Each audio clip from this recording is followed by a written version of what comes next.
สำบายดีพี่น้องชาวสปปบ้านเฮาเด้อแล้วก็สำบายดีพี่น้องชาวไทยสวัสดีทุกผู้ทุกคนเด้อมื้อนี้ไอ้บ่าวม่อนนะครับก็ยังอยู่เมืองไทยเนาะมาเที่ยวเมืองไทยมื้อนี้อ่าใหญ่ที่เป็นคนไทยนะที่รู้จักกันเล่าพามาเที่ยวห้างสรรพสินค้าที่เป็นห้างโรบินสันนะฮะของประเทศไทยข่อยก็บ่รู้จักคือกันว่าในห้างเขาสิมีหยังเด้อเฮาไปเบิ่งพร้อมๆกันนี่นะแต่ว่าผมไทยนอกห่างให้เมืองนะห่างเขาเนี่ยโอ้เมืองดีดูดีครับใหญ่โตนะฮะใหญ่โตมโหฬารเลยนะฮะโอ้รถคันสีแดงๆคืองามแต่เนาะเปิดประทุนอย่างดีตอนนี้เปิดตั้งค่าอย่างดีโอ้งามนะเขาในห่างกับตื่นตาตื่นใจแล้วนะอันนี้ป้องเขาทั้งห่างเขาเอิ้นว่าห่างโรบินสันเนาะยังตามใหญ่เล่าไปเนี่ยใหญ่เล่าบ่มักถ่าข่อยดอกยางกยก้อนได้นี่เขาป้องเขาไปนะฮะยางก้อนอย่างเดียวใหญ่เล่านะคลิปใดเล่าก็ยางก้อนนั่นแหละบ่เคยเห็นหน้าเล่าเทียเห็นตาดักเล่าเขามาโอ้บาทแรกเลยเห็นร้านขายค่ำเห็นว่าแดงไงอยากเห็นร้านขายค่ำสุดยอดเลยมาแล้วก็โอ้เขามาเย็นแอร์เย็นสวยๆมั้ยพี่น้องแอร์เย็นสวยๆดีอีหลีวะโอ้ยเย็นหอดหูดักทนๆเลยโอ้โซนนี่สิเป็นคนขายแนวกินมั้งแนวดูกินโอ้คนขายกับมิตรภูงามเดี๋ยวไอ้สิใหญ่เล่าวามือนี่เนี่ยใหญ่เล่าบาทแรกเลยเล่าหิวเข่าท่านน้อยเราอยากกินเข่าเล่าสิส่วนไปกินเข่าซันสองนะฮะข่อยก็บ่เคยกินเข่าในห้างเด้เนี่ยตามเล่าไปนี่แหละเล่าสิผ้าไปกินเข่านะเล่าสิซื้อยังให้กินนะฮะบ่แมนดอกข่อยดีละซื้อเองนะข่อยนี่ละซื้อเองนะโอ้มองนี่ขายรถโอ้ขายรถโอ้รถบั่นประเทศไทยมีแต่คันงามๆแต่ว่าปัดโถมีแต่คันเมียมงมันจักบาทละเนี่ยรถเนี่ยมันจักล้านจักแสนเนี่ยข่อยที่มีปัญญาซื้อบ่เนี่ยโอ้ข่อยจะเบิ่งตาหรอว่าโอ้ผู้สาวขายรถเสียแดงมักโอ้อยากจะบอกว่าเขามานี่เย็นมากเด้อห่างเขาห่างเมืองไทยเย็นคักเย็นแน่นะฮะอันนี้ผมกำลังขึ้นบันไดเรียนเนาะผมก็สิขึ้นมาซันสองกับใหญ่เล่าละใหญ่เล่าสิพาไปกินเข่านะยางน้ำกลไปใหญ่เล่าบอกว่าสิกินเข่าอยู่บางนี้บ่ได้กินง่ายๆเด้เขาต้องไปซื้อบัตรเด้ซื้อบัตรกินเข่าซื้อบัตรกินเข่าสี่ซุ่มหาเอาเงินสดไปให้เขานี่บ่ได้ได้เอาเกียร์ไปให้เขาเอาบินเอาบาทไปให้เขาเนี่ยนะเอาเหรียญไปให้เขาเนี่ยบ่ได้การเด้เนี่ยใหญ่เล่ากำลังสิไปซื้อบัตรน่ะนี่นะไปแล้วโอ้ยไปแต่ละโอ้ยไว้อีกเลยวะเนี่ยใหญ่ข่อยสีเสียสีเขียวๆเนี่ยย่างออกนาเนี่ยกางเกงไอ้สีเหลืองๆเนี่ยนั่นแหละย่างไปแล้วย่างกลวยๆไปแล้วเมื่อกี้ไปซื้อบัตรบ่ทาข่อยทำข่อยว่าสิไปถ่ายคลิปนะฮะเก้าย่างไปเห็นว่าข่อยเป็นคนตั้งชาติตั้งบ้านตั้งเมี่ยงนะบ่ย่างไกลข่อยดอกย่างออกหน้าข่อยเลยกลวยๆไปก่อนเลยเราสิไปไสมองนี่สิเป็นฮอดคือสิเป็นห้องมองร้านขายกับเขาวเพิ่นแล้วล่ะห้านขายกับเขาวเพิ่นแล้วล่ะโบแนวกินมีแต่แนวกินเป็นแต่แซ่บได้เขาใส่ตู้ใส่กระจกไว้อย่างดีมีรูปถ่ายให้เมืองมีจานเขาให้เมืองโอ้ยเป็นแต่แซ่บเห็นแล้วน้ำลายแตกพากๆเลยอย่าแล้วจอดมองนี่เนาะเดี๋ยวไปเมืองราคานี่สิเป็นหยังนอนนี่นอนเดี๋ยวนะข่อยอ่านก่อนแป๊บหยังวะแก๊กเป็นหยังนี่ผัดกะเพราบ่นี่ผัดหมูกะเพราเนาะราคาเท่าที่เมืองนะราคามันอยู่ประมาณ60 บาท65 บาทถึงได้แพงเนาะหน่วยเป็นบาทเด้เพราะมันหน่วยเป็นกี่บาทเฮาเด้นะฮะคันเป็นกี่บาทเฮานะก็สิคูณประมาณสัก600นะ600กี่บาทเฮาจานละ39,000กีบ65 บาทบ้านเขานะฮะบ้านเฮาเมียงสปปกับ39,000กีบ40,000กีบประมาณนี้อันนี้ขน้อยสิสายกล้องให้เมืองทัวเนาะแล้วก็สิให้ทุกคนเมืองนะ FC ต้องทำกินนี่เมืองนะฮะว่าห่างเมี่ยงไทยโยหม่องร้านขายกับเขาสั่นสองเขานี่มันที่เป็นทรงนี้แหละนะครับโอ้ยเมืองไปทั้งใดนี่ก็แจ้งหูแจ้งตานะฮะสะดวกหมายถึงว่าสะอาดหูสะอาดตาจังว่าหรอวะเมี่ยงไทยเขาพัฒนาแล้วเนาะเขาพัฒนาแล้วเขาก็สิแบบเมืองมองใดก็ศึกษาสบายหูสบายตานะจัดเป็นระเบียบเรียบร้อยนะฮะอันนี้ใหญ่เขากำลังสิใส่ซื้อน้ำเนาะน้ำเห็นปะนี่เห็นบัตรเล่าปะเราไปซื้อบัตรมาเราไม่ได้เอาเงินสดนั่นใจเด้แล้วแต่บัตรอยู่เคียงเขาเตยเขาแล้วก็ยิบน้ำไปเลยนะฮะนี่เป็นไหนแจ๋วบ่เมี่ยงไทยเขาใส่บัตรซื้อกับเขาไม่ได้ใส่ซื้อเกียร์กับเขาไม่ได้ใส่ เบี้ยคือบ้านเฮาเด้บ่ได้ใส่เงินคือบ้านเฮาเด้เขาใส่บัตรนะฮะก็ก็ถามเล่าถามเล่าอยู่ดอกว่าบัตรนี่เขาจังไดเขาจังซื้อได้เล่าบอกว่าต้องเป็นเติมเงินว่าซั่นเด้เราต้องเอาเงินไปเติมเขาบัตรก่อนจังสิเขามาซื้อกับเขาได้ว่าซั่นบ่แม่นว่าซุมทีซุมหาเอาบัตรอีหยังมาแตะกับบ่ได้คือกันเพราะว่าบัดที่เล่าสิภาพพอซื้อน้ำแล้วนะฮะเล่าสิพาไปนั่งเก้าอี้นั่งโต๊ะมานั่งเราสิไปนั่งอยู่ไสเนาะโอ้คือสิมันอยู่แบบฮู้แล้วเราสิไปนั่งข้างกำแพงเพื่อสิให้เมืองเขาเลยวะเมืองทิวทัศน์ข้างนอกห่างพร้อมนี่เป็นไหนพี่น้องทิวทัศน์นอกห่างอ่ะมันมีกระจกกันอยู่นะแต่ในห่างคนกินเขาก็สิกินไผกินมันเนาะซื้อมาแล้วก็นั่งโต๊ะกินไปกินมันนะแบบนี้นี่บัตรซื้อเขาสิเป็นจังซี่อ่ะพี่น้องเนี่ยบัตรซื้อเขาสิเป็นจังซี่ก็ออกแบบงามอยู่เขากินแล้วบัดทีนี้บัตรที่ใส่เงินบ่เบิดเนาะใส่เงินบ่เบิดเขาก็สิเอาไปแลกคืนเดี๋ยวข้าเจ้าสิพาไปแลกคืนนะเนี่ยข้าเจ้าเราถือบัตรไปละเราสิไปแลกคืนเอาเงินคืนนะคันกินเบิดแล้วนะฮะบัตรนี่เขาสิรีบขึ้นไปเลยพอค่าขายนะเขาสิรีบขึ้นไปเลยแต่ว่ากินบ่เบิดนี่เขาสิเอาคืนมาให้เฮาอยู่บัตรเพราะว่าให้เฮาเนี่ยไปแลกเงินคืนส่วนที่เหลือนะก็สามารถคล้ายๆเป็นเงินทอนนั่นละเหลือจักบาทหรือเหลือจักกีบเขาก็สิแลกขึ้นได้นะแล้วกำลังสิยางไปแลกขึ้นนี่เขาเตอร์แลกเขาเดี๋ยวเขายืนอยู่ข้างๆไกลๆบักกาเขาไกลเขาอายเขานะฮะยืนท้ายไกลๆ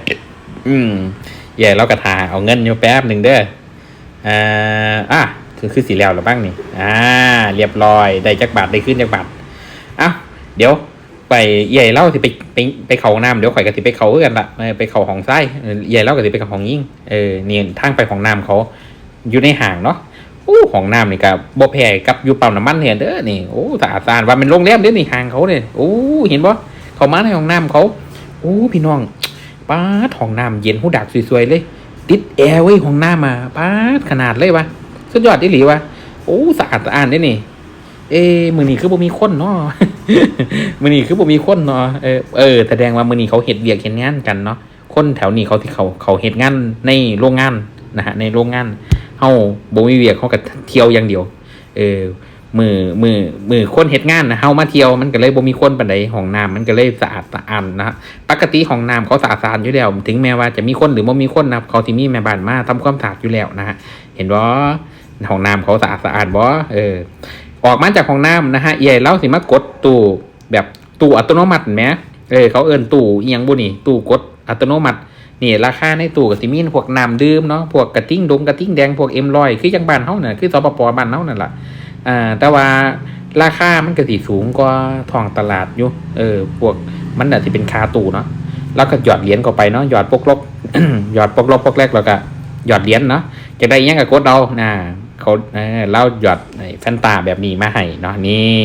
หยอดน้ำอัดลมแบบนี้มาให้นะมันจะมีแบบสแกนก็ได้เด้อหรือว่าหยอดแบงค์หยอดใบก็ได้หรือว่าหยอดเป็นเหรียญก็ได้นะฮะหยอดเราบอกว่าหยอดเกินไปเลยเดี๋ยวมันจะมีท่อนเองปัดโต๊ะมันสามารถท่อนได้บอกมันมีเทคโนโลยีขนาดนั้นนั่นวะนะออกมาแล้วก็เลยขอซีมน้ำเหล้ามึงใหญ่ข่อยใหญ่เป็นคนไทยนะข่อยเป็นคนสปปข่อยเป็นลูกครึ่งเอาไงข่อยเป็นลูกครึ่งนะอีพอข่อยนะอยู่101นะมาที่อีแม่ข่อยเป็นสปปนะข่อยเลยเป็นลูกครึ่งนะข่อยเลยมีใหญ่เป็นคนไทยนะข่อยก็มาเที่ยวไทยจังซี่ละนะอยู่สปปข่อยก็มีแต่ขี่แห่ละบ่ได้มาจังซี่เที่ยวดอกโดนๆกับมา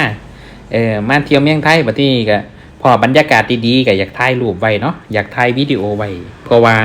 ที่เอาไปให้ลูกหลานชาวสปป.เมืองนะฮะห้างเที่ยข่อยกลับไปแล้วโทรศัพท์ข่อยพังนะข่อยก็สามารถเอาไว้คลิปวิดีโอเนี่ยข่อยอัปโหลดไว้ใน YouTube นะฮะเพราะนั่นน่ะข่อยไปดาวน์โหลดมาเมืองได้ตลอดนะนี่คือความคิดข่อยเด้แต่ว่าขณะเก็บไว้ในโทรศัพท์นี่ห้างเที่ยโทรศัพท์พังเนาะเมมโมรีเต็มเนาะข่อยก็สิสามารถออกไฟล์นั้นออกมาเมืองได้ข่อยก็เลยเก็บไว้ใน YouTube นะพี่น้องขันมาเปิดเมืองคลิปนี้กะจังไดก็ซอยกดติดตามไปในเด้อข่อยสิไปเที่ยวเมืองใดข่อยก็สิมาเว้าให้ฟังแบบนี้ล่ะนะอันนี้ข่อยสิพาไปไสนอนนี่กินข้าวแล้วข่อยย่างก้อยๆออกหน้าข่อยอย่างเดียวเลยโซนนี้สิเป็นโซนขายมือถือเขาละมั้งมีแต่มือถือลงมาข้างล่าง ข่อยพ่อมองตื้นตาตื้นใจอีกมองหนึ่งนะมองนี้เป็นขายเสียผ้าขายกางเกงยีนคือบ้านข่อยไส้น่ะคือสปปบ้านเฮาไส้นั่นแหละ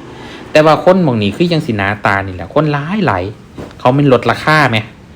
มันยีนอย่างเขาพูดนี่กางเกงยีนพวกยีนแม็กบอกนี่ราคามันราคาซ้ำนี่ละพี่น้องโ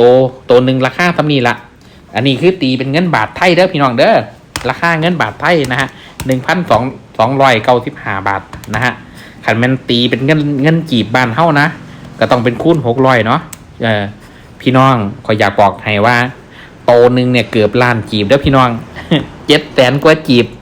พี่น้องสู้ไหววะกางเกงยีนประเทศไทยกางเกงยีนประเทศไทย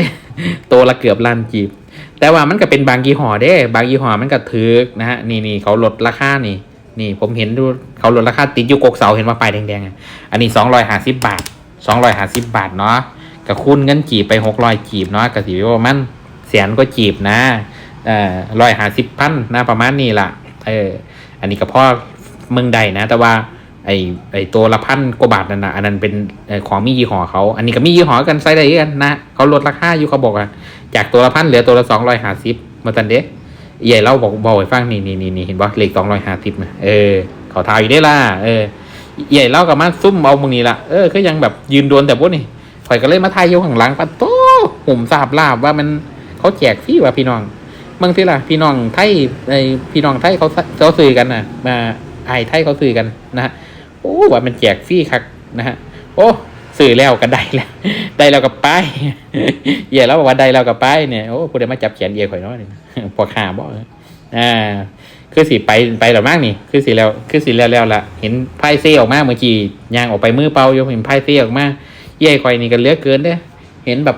ของยังถือว่าอะไรนะซื้ออย่างเดียวเด้เย่ข่อยว่าธรรมดาเด้แค่ว่าเราได้เงินมาใส่บุญนี่ผัวเรารวยมั้งมันคงข่อยก็ไม่แอมแปะกับเล่านั่นแหละจักหน่อยเราก็ใส่ข่อยถือของให้แล้วจักหน่อยแต่บางเตียงบ่เสืออย่างมาโอ้ยมาเข้าห้องน้ำอีกแล้วบ่นี่เอาป้องออกว่าวันของน้ำเลยมาป้องออกไปเลยแล้วก็สิผ้าออกแล้วล่ะโอ้มาพอมองขายรถอีกแล้วอันนี้ที่เป็นรถไฟฟ้ามั้งเนี่ยข่อยเมืองส่งเนี่ยรถไฟฟ้ามั้งเนี่ยGWM เนี่ยMG เนี่ยMG บ้านเฮาก็มีขายนี่หว่าบ่แน่ใจข่อยเห็นอยู่หม่องใดวะสปปบ่มีบ่ได้ข่อยเห็นอยู่หม่องใดวะสามมันเถาะนะฮะแล้ว15ข่อยกลับบ้านแล้วแหละมึงพวกนี่เราได้ของครบแล้วมั้งมื้อนี้เราพาข่อยมาเที่ยวห่างโรบินสันกับจังได๋ค่ะขอบใจเล่าหลายๆเด้อสิพาข่อยมาเที่ยวมาเปิดหูเปิดตาแล้วกับพี่น้องที่มาเมืองคลิปข่อยฮอดจุดนี้กะจังได๋กะซอยเป็นกำลังใจให้ในเด้อพิมพ์คอมเมนต์พิมพ์หยังมาให้แน่ซอยเป็นกำลังใจให้ในว่าอยากให้ข่อยไปเมืองไปเที่ยวเมืองใดนะโอ้อันนี้มอเตอร์ไซค์เนาะกล่องซูมมาเมืองมอเตอร์ไซค์มักมอเตอร์ไซค์อยากให้ข่อยไปเที่ยวเมืองใดรีวิวเมืองใดอยู่ในเมืองไทยนะกับพิมพ์คอมเมนต์มาเด้อเดี๋ยวข่อยสิไปเที่ยวดอกข่อยสิลงคลิปให้เมืองเรื่อยๆเนาะตราบใดข่อยสิอยู่ในเมืองไทยเนี่ยข่อยสิลงคลิปเรื่อยๆล่ะนะโอเคครับสบายดีเด้อพี่น้องเด้อสบายดีทุกผู้ทุกคนสบายดีบ๊ายบาย